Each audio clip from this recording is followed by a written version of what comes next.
Yes. Dr. Mindy in the house. All right. I appreciate that. The carnivore diet. Because of what we eat. Honestly, you've really touched my heart.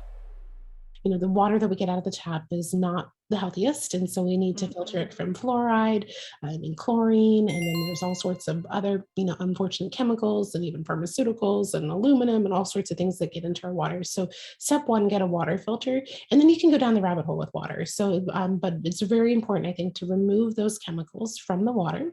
And then what we can do also, there's two things. We can structure the water. And the more I learn about structured water, I feel like this is a key principle to leading a lifestyle detoxification. Because the more I learn about exclusion zone water, the fourth phase of water, structured water, this is the form of water that's called H3O2. It's in a plasma state. And this is the water that really is in our body and in our cells.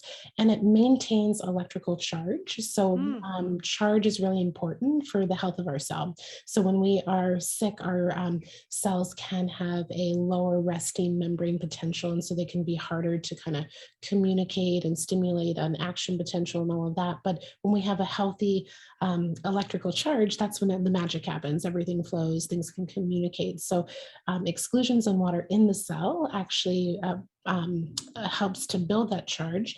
And then exclusion zone water also, wherever we have exclusion zones, whether in the cell or on the cell membrane, in the interstitial fluid and the lymphatics and the blood, that creates movement and that creates flow. So when I think about leading a lifestyle of detoxification, we need exclusion zone water that leads to, more flow in the body. And really drainage and detoxification is like, how do we get things flowing? How do we get bile flowing? How do we get our bowels flowing? How do we get our kidneys flowing? How do we get our lymph flowing?